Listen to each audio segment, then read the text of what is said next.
नमस्कार, मेरा नाम राजीव है और आज मैं एक नई वीडियो लेकर आया हूँ जो हमारी हेल्थ अवेयरनेस की जो सीरीज़ चल रही है उसी सीरीज़ में एक नई वीडियो है आज। और आज की वीडियो का हमारा टॉपिक है फाइबर, जिसको हम इंग्लिश में रेशा भी बोलते हैं। फाइबर एक ऐसी चीज़ है जो हमारी बॉडी के लिए बहुत ज़रूरी है। ये फाइबर क्या काम करता है? फाइबर जो है हमारे डाइजेस्टिव सिस्टम को ठीक रखता है। जैसे आजकल हम देख भी रहे हैं, ख़ासतौर से शहरों में हम देख रहे हैं कि बहुत से लोगों को हाजमे की समस्या रहती है और एसिडिटी की प्रॉब्लम रहती है। लोगों ने खाना ठीक से हजम नहीं होता, कब्ज रहती है, एसिडिटी रहती है। तो वो क्यों रहती है? वो इसीलिए रहती है क्योंकि बॉडी में फाइबर की कमी है। तो फाइबर क्या करता है, इसको समझने से पहले हमें समझना पड़ेगा हमारा डाइजेस्टिव सिस्टम क्या है। जैसे कि हमने सबने पढ़ा भी होगा, 8th क्लास में पढ़ाया जाता है बच्चों को कि जब हम खाना खाते हैं सबसे पहले मुंह में जो हमें उसमें सलाइवा उसमें मिक्स होता है पानी, जिसको हिंदी में लार भी बोलते हैं सिंपल भाषा में। तो सलाइवा जब खाने में मिक्स हो जाता है उसके बाद फिर खाना पेट में जाता है। पेट में हमारे एंजाइम्स बनते हैं। एंजाइम्स कब बनते हैं? जब हमें भूख लगती है। जब हमें भूख लगती है तो एंजाइम्स बनते हैं, वो खाने को पचाने का काम करते हैं, डाइजेस्ट करते हैं। तो ये एक ध्यान देने की बात है कि ये एंजाइम्स तभी बनते हैं जब हमें भूख लगती है। तो अगर हम भूख लगने पर खाना खाएं तो वो ठीक से हजम हो। कई बार हम देखते हैं कि हमें भूख लगी लेकिन हम किसी वजह से खाना नहीं खा पाए, 1-2 घंटे बाद खाए, हम काम में बिजी थे या कोई और भी कारण रहा। तो उस स्थिति में क्या होता है कि वो जो एंजाइम्स हैं वो तभी काम करते हैं जब हमें भूख लगती है, तभी एक्टिवेट होते हैं। अगर हम 1-2 घंटे खाना नहीं खाएंगे तो वही एंजाइम्स एसिडिटी में कन्वर्ट हो जाते हैं। इसीलिए हमें ये ध्यान रखना है हमेशा कि जब हमें भूख लगे तभी खाना खा लेना चाहिए। या जो बहुत से लोगों को देखा होगा कि वो व्रत बहुत रखते हैं, उनको एसिडिटी की प्रॉब्लम कई बार हो जाती है। व्रत रखने का मतलब ये नहीं है कि पूरा भूखा रहे। व्रत रखने का मतलब कुछ लेते रहे बीच बीच में। अन्न नहीं खाएं लेकिन फ्रूट्स तो खा ही सकते हैं, फल खा सकते हैं या कुछ लिक्विड ले सकते हैं, ऐसी चीज़ें तो ले ही सकते हैं। पूरा भूखे पेट रहने से एसिडिटी बनती है। अच्छा, खाना पेट के बाद फिर इंटेस्टाइन में आ जाता है, जिसको सिंपल भाषा में आंतें बोलते हैं। इंटेस्टाइन में क्या होता है?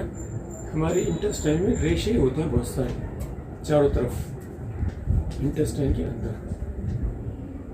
वो क्या काम करते हैं कि जो खाना इंटेस्टाइन में आया उससे उस खाने में से न्यूट्रिएंट्स को सोख लेते हैं, एब्जॉर्ब कर लेते हैं और बाकी और फिर उसके बाद जो भी कुछ बचता है वो फिर आगे चला जाता है।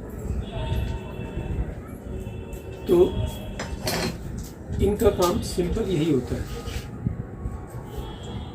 न्यूट्रिएंट्स को एब्जॉर्ब करना और उसको आगे बॉडी को दे देना, भेज देना जहाँ जहाँ ज़रूरत होती है, जिस न्यूट्रिएंट की वो आगे वहाँ पहुँच जाता है। अब क्या होता है, ये जो रेशे हैं जो हमारे आंतों में हैं, ये धीरे धीरे इनके ऊपर बहुत सी चीज़ें जमा होती जाती है जो नहीं होनी चाहिए। वो क्या होता है? वो वेस्ट चीज़ होती है। मतलब जो न्यूट्रिएंट्स थे वो तो बॉडी ने यूज़ कर लिए, बाकी का जो वेस्ट मटेरियल रह गया वो उस पर वो धीरे धीरे चिपकता रहता है, कुछ चिपक जाता है। तो क्या होगा, ये जो हम फाइबर जो खाते हैं, जो खाने के थ्रू हम फाइबर लेते हैं, उसका काम यही होता है कि आंतों को साफ करने, जो चीज़ें चिपक गई उसको साफ करना। जैसे इसको अगर हम सिंपल तरीके से समझें तो हम जब बर्तन धोते हैं तो जूने का इस्तेमाल करते हैं ना, कि चिकनाई जम गई, बिना जूने के तो बर्तन साफ होगा नहीं। सेम वही काम करता है फाइबर हमारे बॉडी के अंदर, वो जूने का काम करता है, वो सब कुछ हमारी हाथों को ठीक से साफ कर देता है। इसीलिए फाइबर ज़रूरी है। अब क्या हुआ, ये तो हमें समझ आ गया फाइबर ज़रूरी है। फाइबर हमें कहाँ से मिलता है? फाइबर हमें मिलता है फल और सब्जियों से, दालों से। लेकिन क्या होता है आजकल हम देख ही रहे हैं कि हम जो भी फल सब्जी खाते हैं, एक तो छील के खाते हैं, तो छिलका तो गया, जबकि छिलके में ही फाइबर होता है। दूसरा, हम जो आटा यूज़ करते हैं घर घर में, खासतौर से अगर शहरों की बात करें तो पैकेट का आटा इस्तेमाल किया जाता है। पैकेट के आटे में फाइबर बिल्कुल भी नहीं होता, जिसको चोकर बोला जाता है। चोकर तो होता ही नहीं उसमें, तो वो मैदे के बराबर ही हो गया, फाइबर तो मिल ही नहीं रहा। कुछ घरों में मैंने देखा है कि लोग चोकर को ऊपर से उसमें मिलाते हैं आटे में, पैकेट का आटा लिया और बाद में उसमें चोकर मिला दिया। तो और फिर तीसरी चीज़ क्या होती है, फल सब्जी, चोकर, दाल, और दालों में भी मैंने अक्सर हमने देखा होगा कि घरों में जो दालें बनती हैं वो ज़्यादातर छिली हुई दालें, मतलब बिना छिलके की दालें इस्तेमाल की जाती हैं, जबकि छिलके वाली दाल इस्तेमाल की जानी चाहिए। उसमें फाइबर मिलता है, उसमें और भी, छिलके में और भी चीज़ें होती हैं लेकिन फाइबर भी होता है। तो ये बात होगी कि हमें फाइबर कहाँ कहाँ से मिलता है। अब जो बहुत सी प्रॉब्लम हो रही है वो इसीलिए हो रही है कि फाइबर हम ले नहीं रहे। मैदे का इस्तेमाल ज़्यादा होता है हमारे घर। हमने ये जौ, मक्का, बाजरा, ये सब तो खाने बंद कर ही दिए, जिसमें फाइबर ज़्यादा मात्रा में होता है, वो तो हमने छोड़ ही दिए। इन छोटी छोटी चीज़ों का अगर हम ध्यान रखें तो हम अपने डाइजेस्टिव सिस्टम को ठीक रख सकते हैं।